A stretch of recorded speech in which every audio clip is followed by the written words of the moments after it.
Los temas más relevantes de la agenda en territorio mexicano. Le doy la bienvenida a Sergio Uceta, socio consultor de Sinergis, agencia de comunicación y exdirector general de la agencia Notimex. Bienvenido. Buenas noches a todos los colegas. Luis Miguel González, director editorial de El Economista. Buenas noches. Ulises Castellanos, director de Zona Cero. Buenas noches, hola Yoli. Salvador Camarena, periodista y columnista de El Financiero. Bienvenidos todos. Buenas noches. Bueno, vamos a comenzar, Salvador. Después de que el presidente López Obrador advirtió que buscará que los impartidores de justicia sean elegidos por voto popular, escribes los apuntes sobre el populismo para leer hoy. El ideal populista se convirtió, según tu texto, en realidad fortaleciendo al Poder Ejecutivo y debilitando al Poder Judicial y colocando figuras partidistas en puestos judiciales. Salvador, ¿observas que López Obrador es un populista y está siguiendo en todo caso este manual para capturar el sistema político? Bueno, yo cité ahí un libro que circuló hace unos años en México, publicado por Grano de Sal, que se llama ¿Qué es el populismo? Ahí un académico, Müller, hace una serie de señalamientos sobre lo que él cree que ayuda a definir cuando un gobernante, un régimen es populista. Y se caracterizan por criticar a las élites, pero no son, advierte Müller, los únicos que critican a las élites. Es un recurso bastante común en las campañas, criticar a los que están arriba. Dos, pero sí se atribuyen para sí mismos, en exclusividad, la posibilidad moral de definir que ellos representan al pueblo. Es decir, lo que ellos representan es exclusivo, excluyente. Nadie más puede tener buenas ideas para la sociedad porque las de ellos son las genuinas, las legítimas y cancelan cualquier otra posibilidad. Y una de las tendencias, como bien citabas, es avasallar los contrapesos y colonizar otros espacios de poder, incluso otros poderes. Yo creo que se están dando una serie de comportamientos en este gobierno desde el 2018 que van haciendo ring, ring, ring en el tablero de coincidencias. ¿Es o no un gobernante populista? Bueno, pues yo invito a que lean ese volumen, que se consigue muy fácilmente, y que en la columna que citas hago un muy apretado y muy injusto resumen. Es un volumen pequeño, no deben ser más de 120 páginas, pero definitivamente, a pesar de que es muy pequeño, no se puede condensar en 600 palabras como es mi columna, pero ojalá que cada quien saque sus conclusiones. Ulises, ¿sería populista el presidente? Sí, muy probablemente lo sea. El propio Obama lo dijo alguna vez en Estados Unidos, dijo, si me quieren llamar populista, soy populista. Aquí lo que importa es qué es lo que está haciendo en el poder. Si está redistribuyendo las fuerzas y las élites que se sienten ofendidas por no estar ahora con acceso a Palacio Nacional, pues ni modo. La verdad es que tienen que comprender que el poder cambió radicalmente a partir de 2018 y que ahora hay una nueva administración. Eso no, da un cheque en blanco para que se cometan tonterías. Uh-huh. Eso tampoco significa que ser populista es ser perfecto o ser bueno. Por supuesto que hay mucha gente en el gobierno que está demostrando incapacidades, ¿no? Ahí tenemos a Guevara ahora con clavadistas, o tuvimos a San Juana Martínez que acabó con Notimex.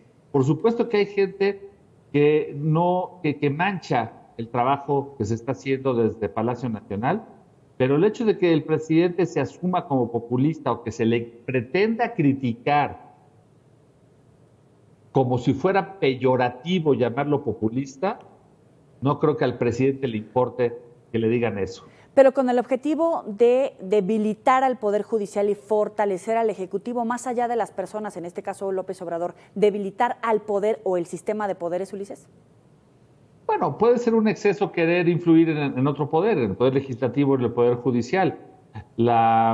Digamos que la confrontación que hay en este momento con la Suprema Corte es preocupante. Uh-huh. No deberíamos de estar, digamos, en esos niveles de conversación entre poderes del Estado.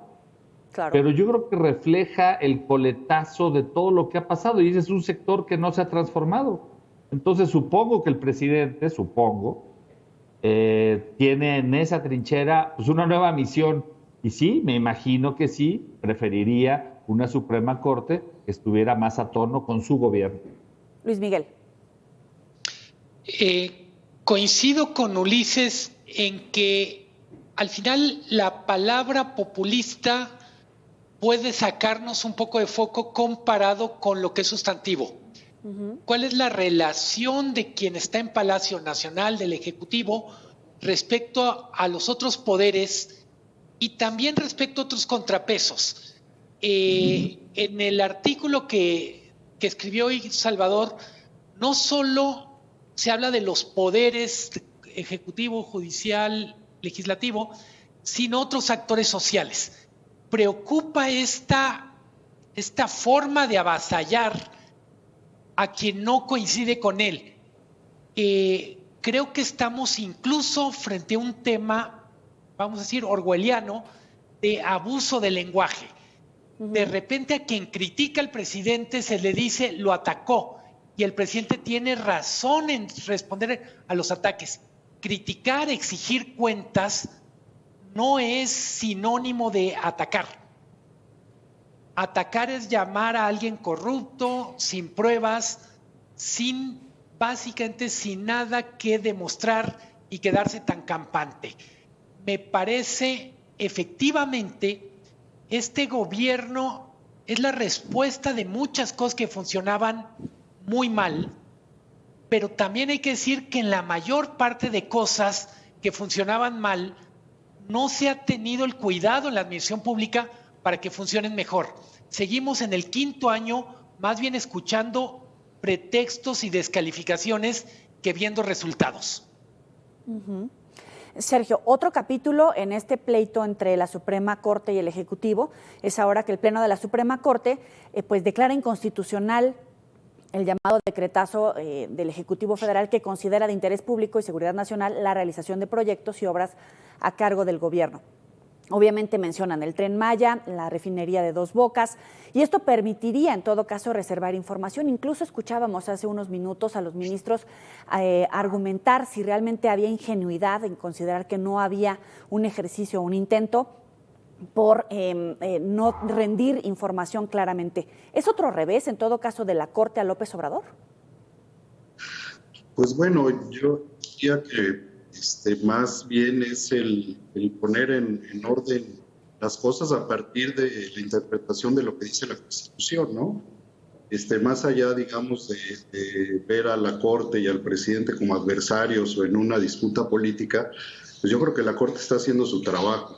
La Corte está tratando de enmendar el camino y enmendarle la plana al presidente, pero con este tipo de reformas, con este tipo de decretos que realmente pues tienen visos de inconstitucionalidad, ¿no? Y vemos también pues la respuesta inmediata del presidente lanzando un nuevo decreto hace rato, también tratando de nombrar de seguridad nacional e interés público pues algunas obras, ¿no?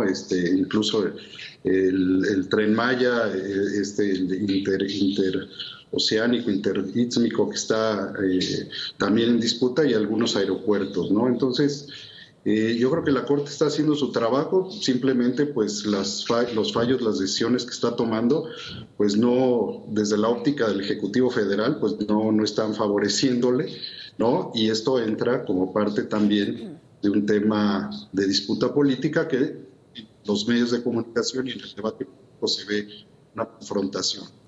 Salvador, pero es un intento por no transparentar el gasto público, la operación del gobierno. Algunos dicen que es ingenuo pensar que de verdad quería obstruir la transparencia. ¿Tú cómo lo ves?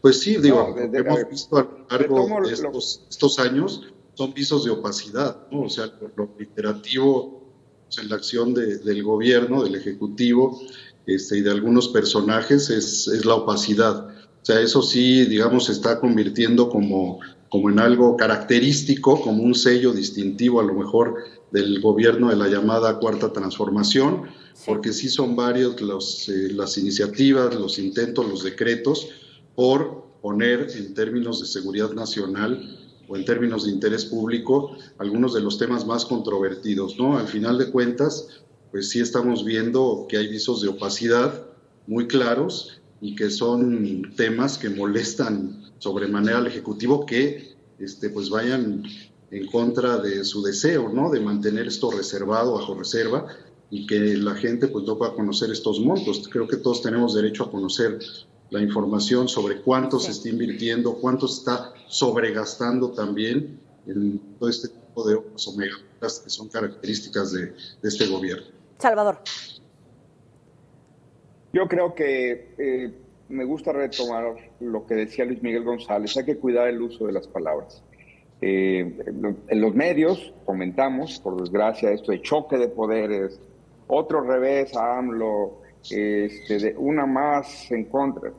Sí, se entiende que haya cierta manera de comunicar esto que busca exponer, llamar más la atención desde la prensa a lo que ocurre. Pero si viviéramos en un lugar normal, diría el clásico, veríamos en efecto a un poder que está revisando una serie de medidas. El régimen de López Obrador, me parecería un exceso decirle gobierno, cuando funcionan 3 o 4 cosas para tener tal categorización, como algunas medidas de Hacienda, pero no me desvío. El régimen de López Obrador, sí, hay que reconocerle, trató de cambiar muchas cosas, y a veces por la vía de los decretos y en otras ocasiones de leyes mal hechas, intentó montar un nuevo aparato institucional, por lo menos trazar el mapa de una nueva forma de administrar el poder. ¿Qué ha pasado? Que a veces por la forma, a veces por el fondo, la Suprema Corte de Justicia, en uso de sus atribuciones y atendiendo a quienes, sintiéndose con el derecho y teniéndolo, han acudido a ese tribunal a tratar de cuestionar, a tratar de desmontar lo que hizo López Obrador. Bueno, la Corte está haciendo su chamba. A veces esa chamba nos gusta a unos, a veces les gusta a otros, pero esa es su chamba. Sí. Bueno, ahora están metidos en una supuesta épica, porque supuestamente este gobierno está transformando el país, y en esa supuesta épica, cada cosa que no es exactamente como dice mi dedito, entonces se ve como una contraofensiva de poderes de no sé cuántas galaxias que vienen con toda la mala leche, no solo del mundo, sino de todos los universos posibles, a tratar de detener el proyecto de un simple y sencillo presidente de la República Mexicana, que lo será por 6 años y que intenta su proyecto, pero sí, que no puede pasar ni sobre las leyes ni sobre otros poderes. En fin, yo creo que hoy es una sesión normal de la Corte, que ha sido contestada normal también por el estilo del presidente López Obrador, pronunciando estrictamente el mismo decreto, diciendo pues vuélvanse a formar en la fila de los amparos a ver cuándo me vuelven a tumbar esto, y solamente apuntaría esto, en contradicción flagrante con una promesa que hizo el presidente López Obrador, o 2 promesas.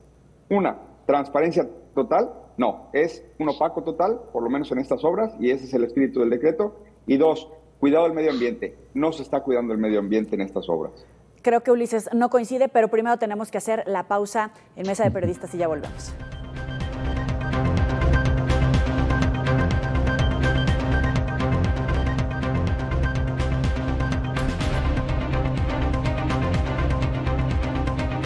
Continuamos con la Mesa de Periodistas. Ulises, veía yo como que no coincidías mucho, y aprovecho también para preguntarte precisamente sobre la relación y la carta que escribe la presidenta de la Suprema Corte, Norma Piña, donde confirma que intercambió estos mensajes por WhatsApp con el presidente del Senado, Alejandro Armenta, quien además acusa que lo está amenazando. Algunos lo leen como un reconocimiento de la ministra y que se sostiene y que está echada para adelante, y otros que se equivocó y que en todo caso hay una amenaza.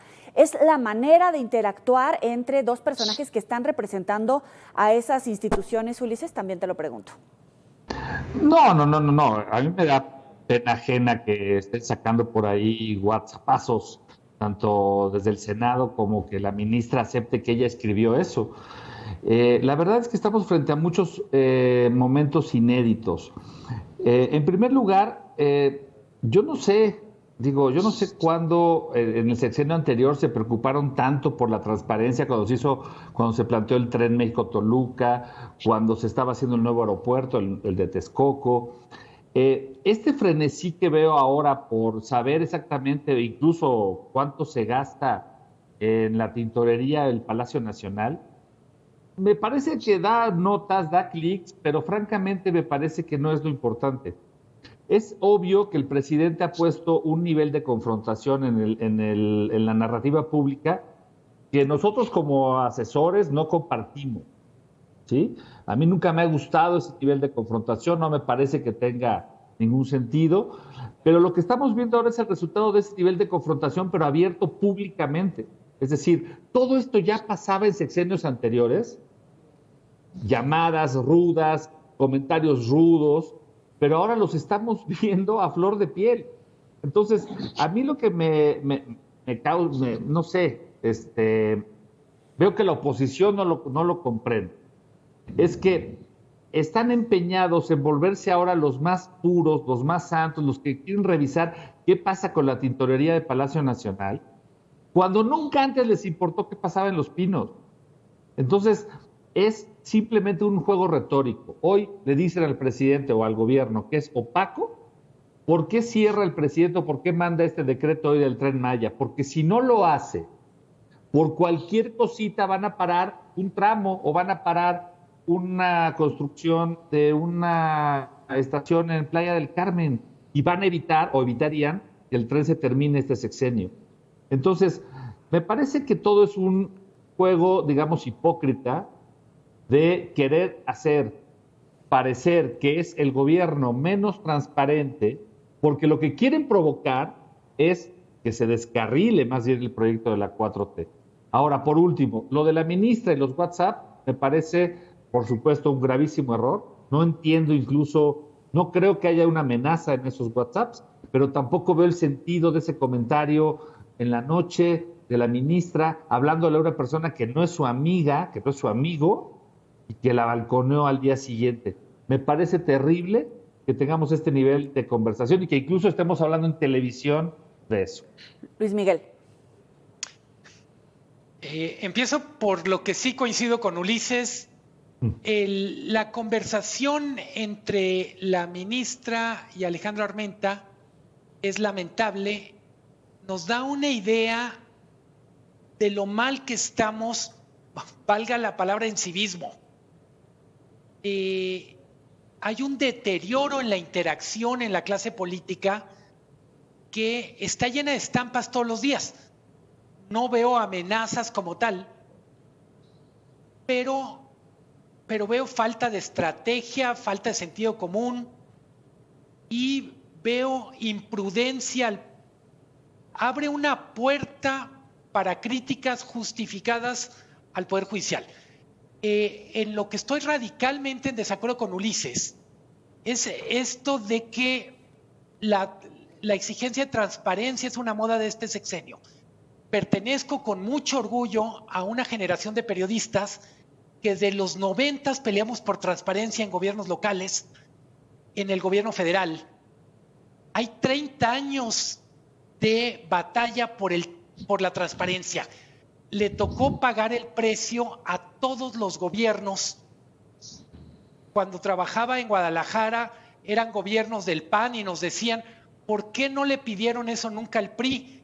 Se lo pedimos a Cosío Vidaurri, se lo pedimos a los gobiernos de Alberto Cárdenas, Ramírez Acuña, etcétera. No es una moda. Hay un mito genial que han inventado que es el presidente más atacado de tiempos de Madero. El nivel de confrontación con López Obrador corresponde al nivel de confrontación que hay en los últimos meses de cada sexenio, y es los medios se atreven más conforme el sexenio se va acabando. La transparencia es una necesidad de convivencia y si hay medidas objetivas de verlo. Cuando decimos 40% de los contratos en este gobierno se asignan por adjudicación directa, tenemos un problema. A mí me da lo mismo en dónde compra su tintorería el presidente. Lo que creo que es absurdo es que creamos que lo normal es que 40% de los contratos son de asignación directa. Y respecto a la intención del decreto y el debate de la Corte, cuando se decreta de seguridad nacional algo, y se dice es que no queremos liberar información porque los vecinos, el Pentágono, está también queriendo averiguar. Hombre, con lo poquito que están gastando en seguridad cibernética, no necesitan transparentar. Literalmente están en palillos los edificios de seguridad nacional. El riesgo no es transparentar por la buena. El riesgo es literalmente gastar tan poquito en ciberseguridad y esperar a que el Pentágono, los narcos o quién sabe quién termine enterándose de todo. Se nos está acabando el tiempo. Sergio. Pues yo coincido también con Miguel, no se trata de una moda, se han construido una serie de instituciones y de cuerpos autónomos que han sido verdaderos contrapesos y que han permitido pues a los periodistas también hacer un mejor trabajo, ¿no? A partir de las investigaciones de organizaciones como México contra la Corrupción, algunos otros, que realmente pues no solamente surgieron en este sexenio, vienen de gobiernos atrás y han permitido también generar estos contrapesos que ayudan pues a fortalecer el régimen democrático, porque no solamente se trata de la división de poderes y de los pesos y contrapesos que se dan entre poderes e instancias de gobierno. Creo que los mexicanos nos hemos dado este sistema también de contrapesos con organizaciones y organismos autónomos, ¿no? Del mismo INE, el INAI, que ahorita también pues está inoperante debido a que no tiene comisionados, pero creo que es parte, digamos, de este avance democrático que lamentablemente pues, está viendo minado, ¿no? Sí. Pues con este fenómeno de tratar de avasallar, de tratar de acallar, digamos, y hacer a un lado los contrapesos, y sobre todo con una intencionalidad política que hay que decirlo claramente, que es mantener pues al movimiento de Morena en el poder, pues a toda costa, cueste lo que cueste, ¿no? Que eso parece ser lo que se está perfilando en el fondo y que se va a acentuar, yo creo, conforme pues entremos de lleno a la disputa por el poder en el 2024. Salvador. No hay tal cosa porque luego algunos se confunden como exceso de transparencia. Uno, hay antecedentes además de que pues, por muchos sexenios se trabajó en la transparencia, hasta en la tintorería de la presidencia, por ejemplo, las toallas que hizo famosa una reportera en Milenio. Dos, pues también está otro reportaje sobre el peñismo, la estafa maestra. Segundo tema, la prensa no es adversaria, la prensa hace su chamba. Si molesta, algo estará haciendo bien. Tres, hay quien minimiza que se detenga una obra, que una comunidad pueda apelar a la ley para detener una obra. Si lo dice la ley, ¿qué creen? La ley es la ley. Y finalmente, pues sí es el gobierno más opaco. Ningún gobierno, de Fox para acá, había detenido el funcionamiento del IFAI /INAI. Ninguno. Este gobierno tiene detenido el funcionamiento del INAI. Para concluir, Ulises, un comentario al cierre. Pues me parece que al final ahí están las encuestas, ahí está lo que piensa la mayoría de la gente en el país. Hay muchas cosas que se tienen que corregir, sí, se tiene que moderar el discurso, sí. Yo pienso que el próximo presidente de la República o próxima presidenta de la República tendrá que reajustar algunas de las cosas que hoy que hoy estamos viviendo. Habrá que moderarse en el debate público, en el tono. Habrá que recomponer un montón de relaciones con los medios de comunicación y yo creo que a partir de ahora simplemente tenemos que acostumbrarnos a gobiernos distintos a lo que durante 70 años y un periodo de 12 tuvimos en este país. El tema es adaptarse a la novedad y entender una cosa importante, y lo dijimos a muchos de la gente con la que nosotros trabajamos.